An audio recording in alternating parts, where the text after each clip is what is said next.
Hello Gemini, Sun, Moon, Rising, and Venus signs. Kamusta kayo? Sana po ay nasa mabuti kayong kalagayan. Welcome back po sa Star Tarot. Kung bago kayo rito, welcome din kayo. Thank you for your support.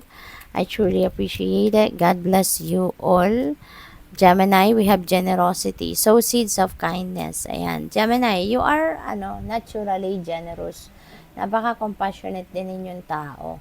Kaya maaaring sa ngayon, you're going to continue to uh, do kind deeds no towards other people. Maari talagang marami kayong tinutulungan, maaring meron din mga tao na talagang umaasa lang din sa iyo, no? Or baka laging merong nag-aantay ng inyong tulong. So pwedeng ganun din ang ganap diyan. We have release, lighten your load. Ayan. So baka ano na kayo ngayon, napapagod na, no? Baka napapagod na kayo, nakakaramdam na kayo ng puro ako na lang ba? 'Di ba? Maaari kasi na sa pamilya ninyo baka kayo lang naman din yung gumagawa ng lahat, 'di ba? Baka kayo na yung naghahanap buhay, kayo na yung nagsusuporta financially. Pagdating sa bahay, baka kayo pa rin lahat, no? Kahit household chores, kayo pa rin. So, baka napapagod na rin kayo, no?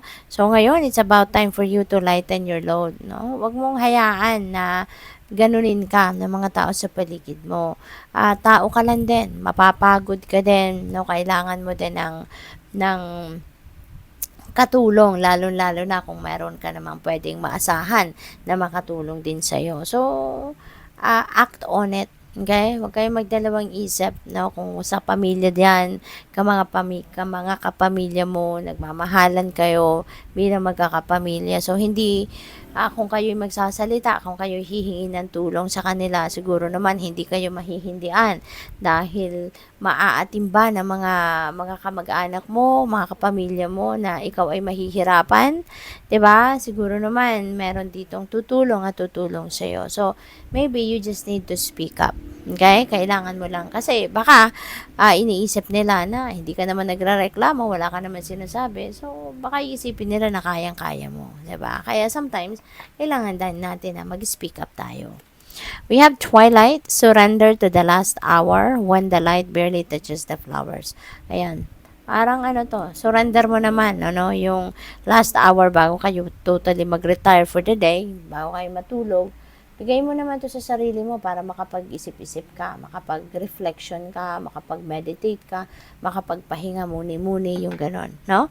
Kasi baka ang iba sa inyo, sa sobrang sipag ninyo, 'di ba? Baka bit-bit nyo pa yung trabaho ninyo sa opisina, dinadala nyo pa sa bahay. So, pwedeng ganon.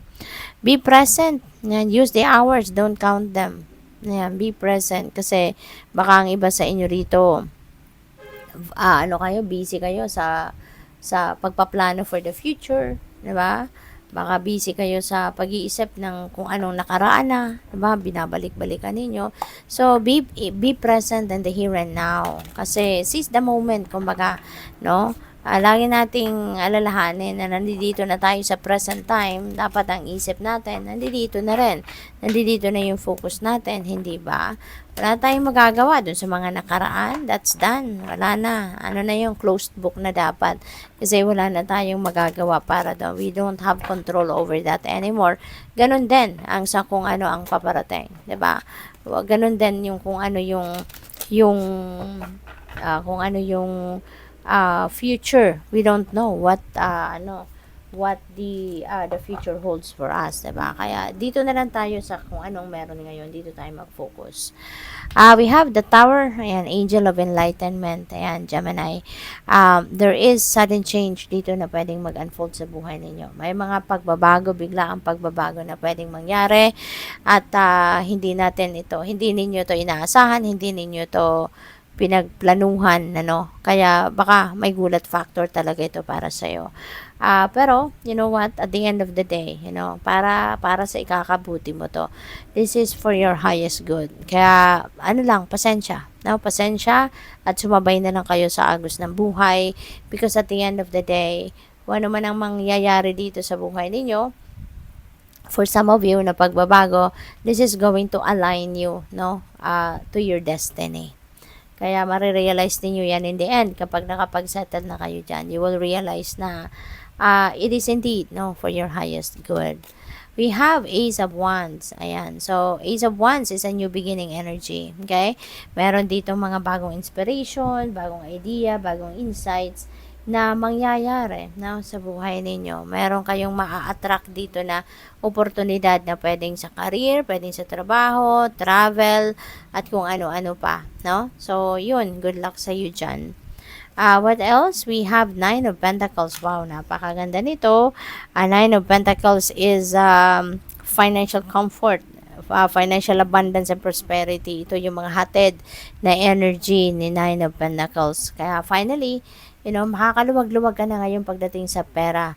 Finally, makakaluwag-luwag ka na pagdating sa kaperahang aspeto ninyo kasi ito na, magiging komportable ka na din. Mararamdaman mo na din yung kaluwagan pagdating sa pera. Ito na yung bunga na inyong pagsisikap, kaya masarap ang pakiramdam, na ito mai-enjoy mo na kung ano yung blessings ng Divine Universe sa inyo. We have Seven of Pentacles. Ayan. So, ito na. Mangyayari na yung kung ano yung vision ninyo, kung ano yung ini-envision ninyo for yourself. You work so hard on that at maaring ito na yung bunga na maa-achieve mo na. Matagal mo nang hinintay ito na mag-come to fruition kung ano man ang goal ninyo rito. So, maaring ang goal ninyo rito is magkaroon na kayo ng return of investment in the form of money, di ba? In the form of abundance and prosperity. So, pwedeng ito na yun, For there is financial success na maaaring makakamit na kayo sa ngayon. So, ito na yung fruit of your labor, Kaya, pwede na magmamaterialize na sa ngayon. Baka ito na yon ang pagmamaterialize ng kung ano man ang vision ninyo for yourself. Kaya, congrats. Good luck sa'yo. Thank you for watching. Love and light. Namaste.